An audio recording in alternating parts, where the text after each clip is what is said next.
Hi Adams, we're on Unit 8, Lesson 2 today, and we're going to read Chapter 2, which is called The Sea Chest and the Blind Man. So here's your vocab. Farthing is a noun, and that is a coin worth less than a penny, and this was used in Great Britain. A gargoyle is a noun, and that is a stone carving of a strange figure, and they're usually decorations on buildings. Ensue is a verb to follow right after another event. Impending is an adjective, about to occur. Scarper is a verb, and that means to flee or run away. Stun is a verb, to shock or amaze. Buccaneer is another word for a pirate. Bulk means most or the larger part of something, so that's a noun. Cache is a noun, and that is a hiding place for supplies or treasures. Hummock is a noun, a rounded hill or mound. Fathom is a noun, a length of about 6 feet used to measure water depth. A cabin boy is someone hired to wait on the passengers and crew of a ship.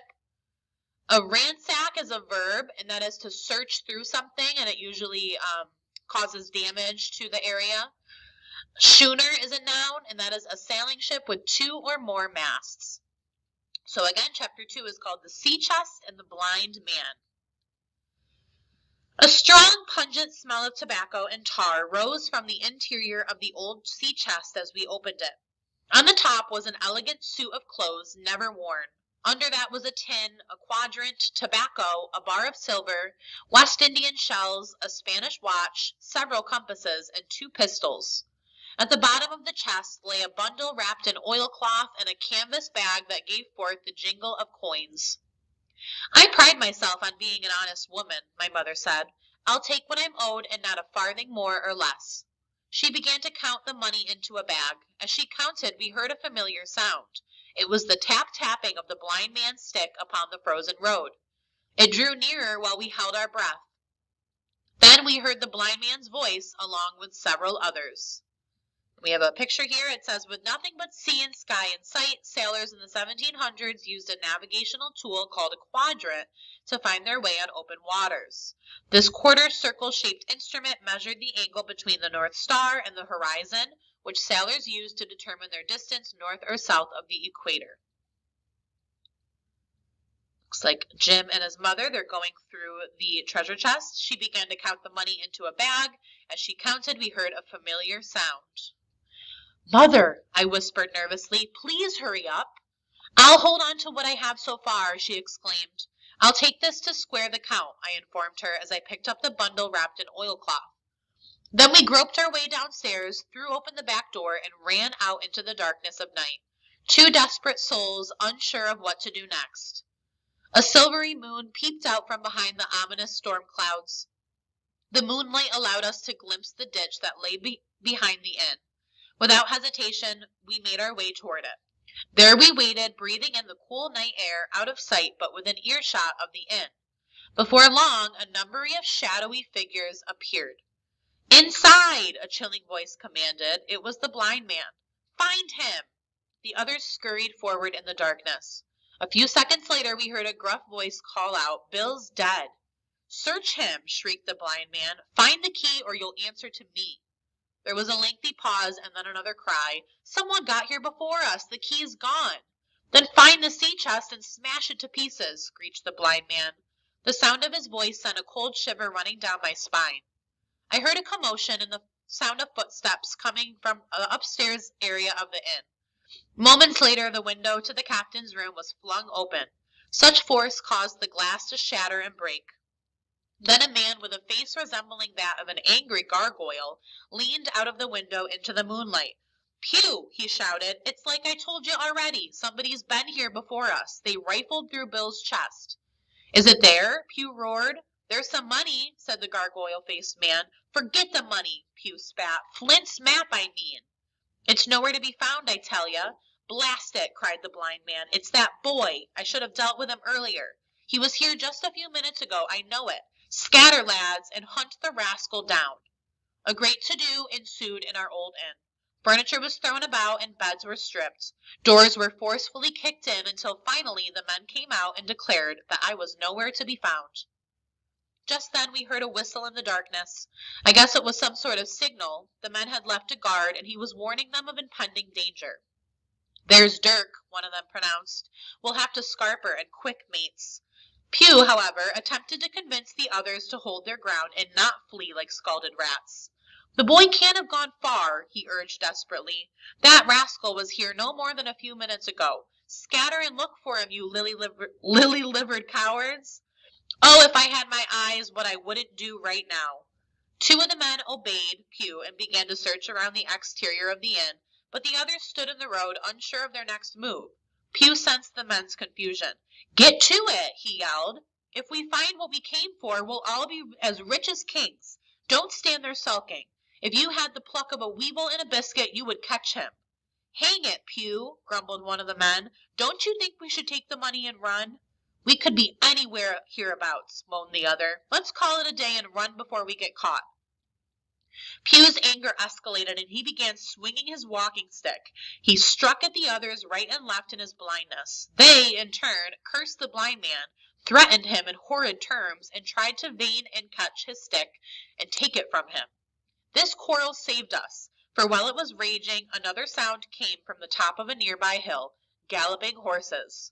A pistol shot came from the hedge. That must have been the final signal warning the men of serious danger, for they scattered like rabbits in every direction. In half a minute only Pew remained. He tapped up and down the road in a frenzy, calling out to his comrades. "Johnny!" he shouted. "Black Dog! Dirk! Don't leave old Pew here without eyes to guide him." At that moment 5 riders swept down the hill at full gallop. Pew sensed he was in their path and cried out, but it was too late. One of the horses knocked him to the ground, and another trampled over him. Pew made one last gasp and then lay silent on the ground. I saw that the horsemen were actually officers. One of them dismounted and checked on Pew, but there was nothing to be done. I jumped out of the ditch, and after conversing with the officers and calming my mother, I made my way to Dr. Livesey's house. I found Dr. Livesey dining with Squire Trelawney. I told them everything that had happened and showed them the bundle I had retrieved from the sea chest. At first they were stunned and rather silent, but eventually they were able to think clearly, and we began to converse. "Have you heard of this Captain Flint?" Dr. Livesey asked Squire Trelawney. "Heard of him?" the squire cried. "Of course I have. Why, John Flint was the bloodthirstiest pirate that ever flew the Jolly Roger. In fact, Black Bear was a child compared to Flint." "Well," the doctor said, "suppose this packet tells us where the old buccaneer hid his treasure. What would you do then, may I ask?" "I would fit out a sailing ship in Bristol," the squire declared confidently. "I'd take you and Jim Hawkins along, and I would find that treasure, even if I had to search for an entire year." With that said, the doctor cut the bundle open. It contained 2 things, a book and a sealed paper. Printed on the first page of the book were the words, "Billy Bones, his account." The next 20 pages were filled with dates, sums of money, and little crosses. One line read, "June 12th, 1745, 70 pounds off Caracas." Next to this entry were 6 tiny crosses. And we have a picture here with the caption, "When merchant ship sailors saw the Jolly Roger's skull and crossbones flying over a pirate ship, they knew they faced a strong set of armed buccaneers." The symbol struck such fear that oftentimes merchant ships immediately surrendered their goods in exchange for their lives. Not all ships flew exactly the same variation, and powerful pirate captains became infamous, identified by their customized flags. So we've got the doctor cutting open the bundle, and it contains a book and a sealed paper. "What does it mean?" I asked. "This is the old captain's account book," said the squire. "This entry tells us that the pirates got 70 pounds of loot after they attacked a ship off the coast of Caracas on the Spanish Main." Next, we inspected the sealed paper.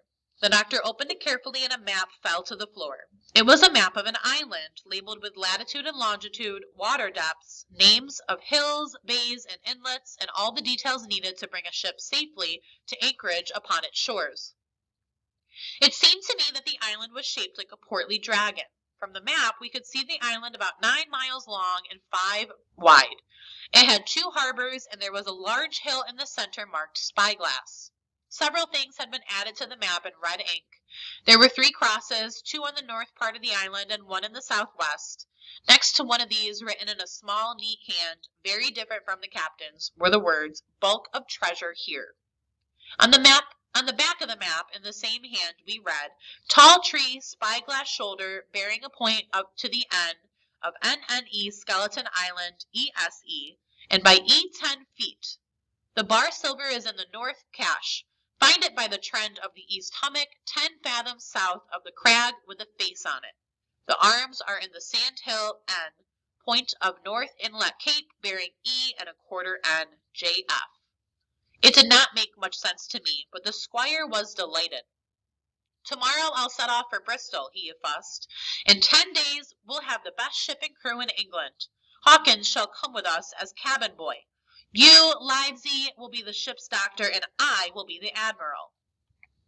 So there's the map. You can see the stuff in red ink that had been added. "We'll have no difficulty in finding the spot, and we'll have money to roll in ever after. I'll accompany you," said the doctor, "and I hope Jim will too. There's only one man who concerns me." "Name the dog, sir," cried the squire. "You," replied the doctor. "You cannot hold your tongue. Those fellows who ransacked the inn tonight are looking for this map, and for Flint's treasure.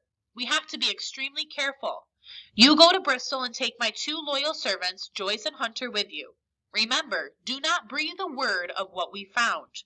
"Quite right," said the squire. "You can rely on me to be as silent as the grave." So the squire, along with Joyce and Hunter, set off for Bristol. I stayed on at the hall with the squire's gamekeeper, old Redruth. After a couple of weeks, Dr. Livesey received a letter from the squire. "Dear Livesey, the ship at anchor, ready for sea. You never saw a sweeter schooner. Her name is the Hispaniola. I acquired her through my old friend Blandley. At first, finding a crew troubled me. I wanted 20 men, and I had difficulty finding half a dozen. But then fortune brought me the man I required. I fell into talk with him on the dock. He keeps a tavern, and I found he knew all the seafaring men in Bristol. It seems he lost his health ashore and was hoping to secure a position as a cook at sea. He had hobbled down there that morning, he said, to enjoy the salty sea air. I was touched by his story and engaged him on the spot to be the ship's cook. Long John Silver he is called. He has lost a leg in his country's service. Between Long John Silver and myself, we got together a fine company of seamen. Silver even got rid of 2 men I had already engaged. He explained that they were just not the type of men we needed to avoid. He explained that they were the type of men we needed to avoid for an adventure of this importance. I am in magnificent health and spirits, eating like a bull, sleeping like a tree, yet I am eager to lift anchor. So do come quickly. John Trelawney. P.S. My old friend Blandy has agreed to set another ship after us if we don't turn up by the end of August. He found an admirable fellow for captain, a stiff man, in all other respects a treasure. Long John Silver has unearthed a very competent mate." Okay, so you have 12 questions for reading multiple choice, so go ahead and answer those, and then unpause me when you are ready for skills.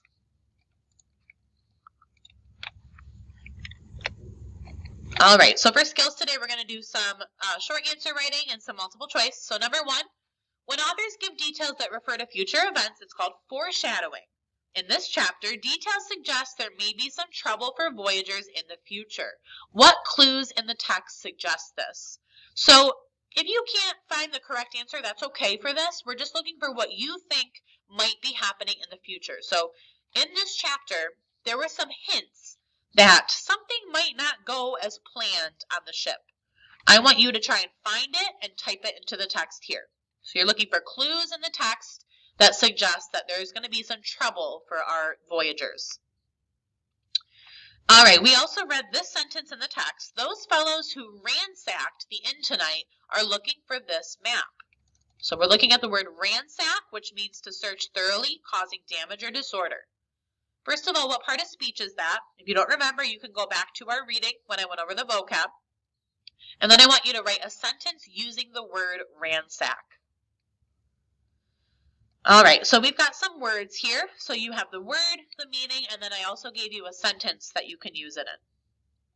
So using these meanings, we've got biodegradable, autobiography, symbiotic, and biosphere. I'm going to have you guys fill in the blank with whatever word you think belongs for numbers 4, 5, and 6. And then lastly, we're going to begin writing an adventure story. So you're going to just brainstorm today what you think you might want to write about. So features of an adventure story, we typically have a hero as our character. So our main character in Treasure Island is Jim. So think about who is your main character going to be. Where's the setting? Usually it's in a faraway, imaginary place. The plot is very fast-paced, so things are happening every single chapter. There's some type of mystery or danger involved. And usually the theme relates to things like bravery, loyalty, or trustworthiness. So first of all, what would your setting be like? So think of a place that might be far away. It might be imaginary, where your story can take place. And then also think of a challenge that your character might have to overcome. So in Treasure Island, they're trying to make it to the treasure without being hurt or without getting it taken away by the pirates. So what is the challenge going to be in your story? Just to brainstorm today. We'll start writing later in the unit. And that's it for today. Be sure to join Zoom if you have any questions, and I will see you all next time. Goodbye, Adams.